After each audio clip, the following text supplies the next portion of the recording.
Good morning class 7। कल मैंने एक होमवर्क दिया था आपको। ट्रांसवर्सल लाइन टी थी और ये दो लाइन एल और एम दी गई थी। ठीक है, इसमें आपने लिखना है right all pairs of corresponding angles. अपना आंसर चेक करिए। Right all pairs of corresponding angles. तो सबसे पहले हम एंगल 1 से शुरू करते हैं। ठीक है, एंगल 1 का करस्पॉन्डिंग क्या होगा? अगर आप इस एंगल 1 को उठा के एंगल 3 के ऊपर रखेंगे तो एग्जैक्ट एक जैसा पोजीशन ले रहा है। ठीक है, तो 1 और 3 पहला पेयर क्या हो गया? Angle 1 and angle 3।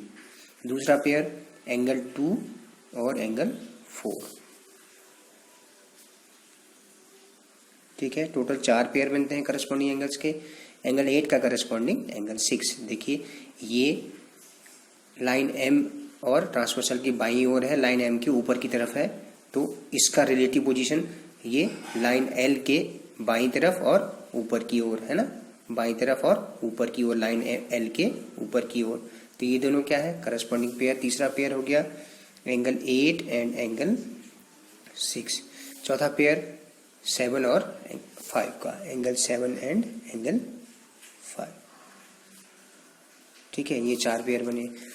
अब इस फिगर के अकॉर्डिंग आपको right pairs of alternate interior angles. तो देखिए जेड फॉर्मेशन होती है अल्टरनेट इंटीरियर एंगल्स में। देखिए ऐसे, ये अल्टरनेट इंटीरियर हो गया। ठीक है, जेड फॉर्मेशन।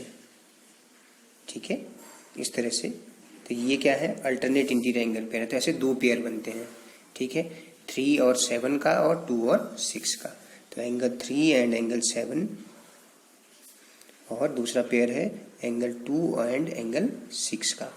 देखिए, ध्यान देने योग्य बात ये है, अगर एल और एम पैरेलल हो और कोई ट्रांसवर्सल उसको काटे तो प्रत्येक करस्पॉन्डिंग एंगल का पेयर इक्वल होता है। तो हम उसमें कह देते हैं angle 1 is equal to angle 3, angle 2 is equal to angle 4, angle 8 is equal to angle 6, angle 7 is equal to angle 5। ध्यान रहे, अगर ये दोनों लाइन पैरेलल है, if 2 lines are parallel and it is cut by a transversal, then each pair of corresponding angles is equal. Okay, right pairs of interior angles on same side of transversal. Interior angles 4 ये interior angles हैं जो transversal और दोनों lines के बीच अंदर की तरफ बने हुए। इंटीरियर ये क्या है? ये इंटीरियर पार्ट है। तो angle on the same side of transversal, transversal के एक ही तरफ, ट्रांसवर्सल के एक ही तरफ 7 और 6 हो गया एक। ठीक है, और दूसरा पेयर एंगल 2 एंड एंगल 3 का हो गया। ठीक है, आपको केवल इतना ही लिखना था। तो कुछ बच्चों ने मुझे होमवर्क सेंड किया तो आंसर सही थे। ठीक है, तो एंगल्स को ध्यान में रखिए कि कौन किसके करस्पॉन्डिंग है, याद रखना है आपको। ओके, अगर ये आपका सही है, ये समझ में आया है, तो हम एक्सरसाइज 5.2 का पहला क्वेश्चन करते हैं। ठीक है, पहला क्वेश्चन क्या है? State the property. एक्सरसाइज 5.2 का पहला question, state the property that is used in each of the following statements. अब आप यहाँ पे एक चीज देख रहे होंगे ना, ए 2 डंडे रखे हैं, खड़े डंडे, बी, तो इसका मतलब है इज पैरेलल टू। इसका मतलब क्या है? इस साइन का मतलब है इज पैरेलल टू। ठीक है, तो ए इज पैरेलल टू बी। तो अगर ए और बी पैरेलल हैं तो एंगल 1 और एंगल 5 इक्वल है, ऐसा लिखा है। तो आप देखिए, ए और बी पैरेलल है, ये ट्रांसवर्सल हो गई। तो एंगल 1 और 5 किस तरह के एंगल पेयर हैं? करस्पॉन्डिंग एंगल पेयर है। तो इसका मतलब क्या है? If A is parallel to B then corresponding angle pair is equal.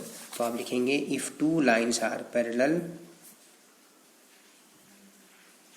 If 2 lines are parallel. जो ये स्टेटमेंट लिखा है इसी को भाषा में लिखना है, इसी को लैंग्वेज में लिखना है। If 2 lines are parallel then each pair of corresponding angles is equal. Each pair of corresponding angles is equal. Okay, इस तरह से लिखना है आपको। अगर ए और बी पैरेलल हैं और 1 और 5 इक्वल है, तो 1 और 5 किस तरह के एंगल हैं? 1 और 5 हमारे पास करस्पॉन्डिंग एंगल्स पेयर हैं। ठीक है, करस्पॉन्डिंग एंगल है ना। देखिए, इस ट्रांसवर्सल से लाइन ए के ऊपर बाईं तरफ, इस ट्रांसवर्सल से लाइन बी के ऊपर बाईं तरफ, तो ये दोनों क्या है? करस्पॉन्डिंग पार्ट्स के एंगल्स हैं। तो each pair of corresponding angles is equal. ये बोलता है अगर angle 4 is equal to angle 6, if angle 4 is equal to angle 6 then A is parallel to B. तो अगर एंगल 4 और 6 इक्वल हैं, एंगल 4 और 6 इक्वल हैं तो ए और बी पैरेलल हैं। तो ये एंगल 4 और 6 किस तरह के एंगल्स हैं?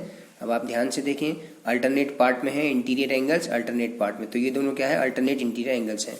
तो लिखेंगे if two lines are cut by a transversal,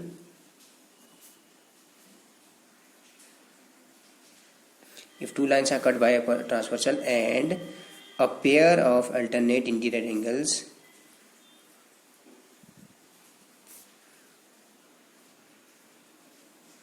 is equal, तो हम क्या कहेंगे? then the lines are parallel, then given two lines are parallel। ठीक है, ये स्टेटमेंट आप देखिए, अगर दो लाइनों को कोई ट्रांसवर्सल काट रही है और अल्टरनेट इंटीरियर एंगल का पेयर के एंगल्स इक्वल हो तो जाहिर सी बात है ये दोनों लाइन ए और बी पैरेलल होंगी। तो यही हमने लिखा हुआ है, if two lines are cut by transversal और एक पेयर अल्टरनेट इंटीरियर एंगल्स का इक्वल आ गया तो इसका मतलब दोनों लाइन्स पैरेलल हैं। ठीक है, प्रॉपर्टी नंबर 2 है ये। ठीक है, if angle 4 plus angle 5 is equal to 180 degree then A is parallel to B. तो 4 और 5 किस तरह के एंगल हैं? Interior angles on same side of transversal. तो आप लिखेंगे if two lines are cut by a transversal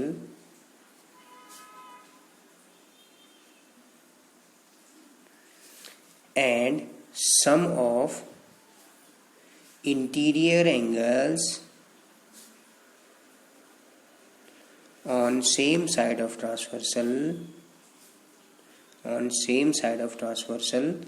is 180 degree, या सप्लीमेंट्री भी लिख सकते हैं, then the given two lines are parallel,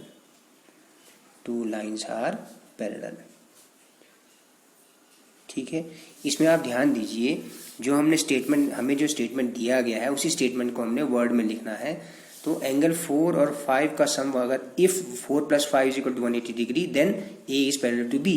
तो 4 और 5 के एंगल किस तरह के हैं? Interior angles on same side of transversal.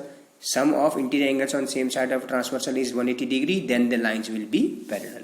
ठीक है, ये इसका अपोजिट हो गया ना, कि अगर दो लाइंस पैरेलल हो तो sum of interior opposite angles 180 degree होता है। अब इसका उल्टा है ये, कि अगर sum of interior angles on same side is 180 degree तो दोनों लाइंस पैरेलल हो जाएंगी। ठीक हो गया, इस तरह से लिखना है आपको। क्वेश्चन नंबर 2 देखते हैं बच्चों। In figure identify the pairs of corresponding angles. ठीक है, तो जब दो लाइंस होती हैं और एक ट्रांसवर्सल होता है तो 4 पेयर बनते हैं करस्पॉन्डिंग एंगल्स के। तो इस फिगर के अकॉर्डिंग एंगल 1 एंड एंगल 5। ठीक है, यहाँ देखिए ए और बी पैरेलल नहीं दिया है, अभी कुछ लिखा नहीं है इस बारे में, केवल आपको पेयर्स बताने हैं। ठीक है, पेयर्स ऑफ करस्पॉन्डिंग एंगल्स 1 और 5, 2 और 6। ठीक है, अगर एंगल 4 देखें, एंगल 4 का करस्पॉन्डिंग क्या होगा? एंगल 8 होगा। और इसी तरह से एंगल 3 का करस्पॉन्डिंग एंगल 7 हो गया। तो पेयर्स लिखने हैं, pair of alternate interior angles. तो एंगल 3 और 5, देखिए 3 और 5 अल्टरनेट पार्ट पे हैं। देखिए इनको मैं कलर कर दूं, ये देखिए है ना। तो क्या जेड फॉर्मेशन होती है ऐसी, ये सीधा जेड और ये उल्टा जेड। दूसरा पेयर 2 और 8 का हो गया। फिगर के अकॉर्डिंग आपको आंसर लिखने हैं। ठीक है बच्चों, the pair of interior angles on same side of transversal. तो एंगल 3 एंड एंगल 8, देखिए फिगर में एंगल 2 और angle 5 interior angles on same side of transversal होंगे। देखिए 2 और 5 सेम साइड है ट्रांसवर्सल के राइट हैंड साइड में, और ये interior angles on same side of left side of transversal 3 और 8, 2 और 5। फिर पूछा है वर्टिकली अपोजिट एंगल्स। तो वर्टिकली अपोजिट एंगल्स देखिए, एक पेयर ये हो गया, दूसरा ये हो गया, तीसरा ये हो गया, चौथा ये हो गया। वर्टिकली अपोजिट एंगल्स क्या होते हैं? ये तो होते हैं ना, ये पेयर, दूसरा पेयर ये हो गया है ना। तो ये सारे पेयर सकते हैं 1 एंड 3। आप लिख देंगे एंगल 1 एंड एंगल 3। फिर अगला देखिए एंगल 2 और एंगल 4, एंगल 2 एंड एंगल 4। फिर तीसरा हो जाएगा 5 और 7, एंगल 5 और 7, एंगल 5 एंड 7, और चौथा हो जाएगा एंगल, चौथा कौन सा हो जाएगा 6 और 8 का कॉम्बिनेशन है ना, एंगल 6 एंड एंगल 8। तो ये 4 वर्टिकली अपोजिट एंगल पेयर्स बनेंगे। ओके, क्वेश्चन नंबर 3 में आते हैं बच्चों। देखिए याद रखिए, जब दो लाइंस पैरेलल होती हैं तो यहाँ पे दिया हुआ है P is parallel to Q, इस साइन का मतलब है is parallel to. Okay, P is parallel to Q, P और Q एक दूसरे के पैरेलल हैं, ये ट्रांसवर्सल लाइन है। ठीक है, तो ये सारे unknown A B C D E F ये सारे एंगल्स आपको फाइंड करने हैं बच्चों। ओके, तो कैसे फाइंड करेंगे? ठीक है, तो पहले हम E को फाइंड कर लेते हैं। ठीक है, एंगल E को हम कैसे फाइंड कर सकते हैं? देखिए 125 degree and E form a linear pair. ये दोनों क्या बना रहे हैं? लीनियर पेयर बना रहे हैं बच्चों। तो अगर लीनियर पेयर है तो इन दोनों का सम क्या होना चाहिए? 180 डिग्री होना चाहिए, है ना। ये लीनियर पेयर है, देखिए एडजेसेंट एंगल्स एक लाइन पे बन रहे हैं, अनकॉमन आर्म स्ट्रेट लाइन बना रही हैं। ठीक है, ये कॉमन आर्म हो गई ये वाली, और ये अनकॉमन आर्म स्ट्रेट लाइन है। तो एक सीधी लाइन, सीधी रेखा पर का एंगल, तो दो एडजेसेंट एंगल्स है, तो ये क्या है? लीनियर पेयर है। तो यहाँ से E is equal to 180 degree minus 125, तो कितना आ गया? 55 डिग्री आ गया। E की वैल्यू क्या आ गई? 55 डिग्री। ओके, अब आपको दिया गया है कि P और Q पैरेलल हैं, तो सारे करस्पॉन्डिंग एंगल पेयर इक्वल होंगे, अल्टरनेट इंटीरियर एंगल्स इक्वल होंगे, वर्टिकली अपोजिट एंगल्स इक्वल होंगे, है ना। उससे आप कर लेंगे। ओके, तो अब आप कहेंगे now F is equal to E। F E के इक्वल क्यों होगा? क्योंकि वर्टिकली अपोजिट एंगल्स हैं बच्चों। ठीक है ना, अगर ये 55 है तो ये भी 55 होगा, वर्टिकली अपोजिट एंगल्स है ना। देखिए ये वर्टिकली अपोजिट एंगल्स ना, ये E और F vertically opposite angles equal हो गए। ओके, अब आप देखिए A जो होगा वो E के बराबर होगा, क्यों होगा? Corresponding angles. ठीक है, E और A क्या है? करस्पॉन्डिंग एंगल्स हैं। इसी तरह से F और C भी करस्पॉन्डिंग एंगल्स हैं। जो वैल्यू F की होगी वो C की भी होगी। यहाँ पर भी करस्पॉन्डिंग एंगल्स। अब क्या बचा हुआ है हमारे पास फाइंड करना? एंगल B और D फाइंड करना रह गया है। एंगल B और D फाइंड करना रह गया है। ओके, तो आप देखिए A की वैल्यू अगर 55 है तो B की वैल्यू, फिर यहाँ लीनियर पेयर बन गया है ना। A plus B is equal to 180 degree, यहाँ आप लिख देंगे लीनियर पेयर। तो A की वैल्यू 55 है बच्चों, plus B is equal to 180 degree. तो B is equal to 180 degree minus 55, तो B की वैल्यू आ गई 125 डिग्री। ठीक है, B की वैल्यू आ गई 125, तो D की वैल्यू क्या हो जाएगी? B के बराबर हो जाएगी वर्टिकली अपोजिट एंगल्स। देखिए B और D वर्टिकली अपोजिट एंगल्स है ना, जो B की वैल्यू आएगी वो D की भी होगी। तो इस तरह से हमने सारे एंगल्स ढूंढ लिए हैं। D ढूंढ लिया है, C F A E ये सब हमने ढूंढ लिए हैं। ठीक है, एक बार मैं फिर से इसको रिपीट कर देता हूँ। सबसे पहले हमने E की वैल्यू फाइंड करी। E क्या है? 125 और E ये दोनों लीनियर पेयर हैं, तो इन दोनों का सम 180 डिग्री होगा। अगर ये 125 है तो दूसरा 180 माइनस 125 यानी कि 55 आ जाएगा। अब जो वैल्यू E की है वो ही A की होगी, क्योंकि ये दोनों करस्पॉन्डिंग एंगल पेयर बना रहे हैं। P और Q पैरेलल हैं, ट्रांसवर्सल कट कर रही है, तो प्रत्येक पेयर करस्पॉन्डिंग एंगल्स का इक्वल होगा। तो E और A इक्वल हो जाएगा बच्चों। ओके, करस्पॉन्डिंग एंगल से। और F और E जो है वर्टिकली अपोजिट एंगल्स हैं, है ना, आमने सामने वर्टेक्स पे आमने सामने हैं। तो जो वैल्यू E की है वो F की भी, तो F की वैल्यू आ गई 55 डिग्री। अगर F की वैल्यू 55 आ गई तो F का करस्पॉन्डिंग एंगल क्या है? C है, तो C is equal to F 55। ठीक हो गया इस तरह से। फिर हमने A और B को देखा। A की वैल्यू 55 आ गई, हमें पता है E के बराबर है करस्पॉन्डिंग एंगल। अब A और B जो है लीनियर पेयर बना रहे हैं, तो इन दोनों का सम क्या हो गया? 180 डिग्री हो गया।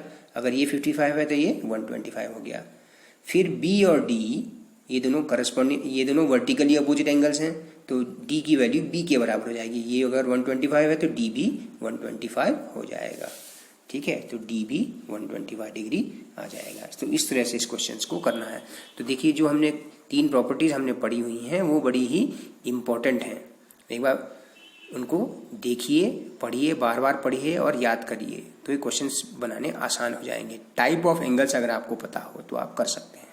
ठीक है बच्चों, आज के लिए केवल इतना ही।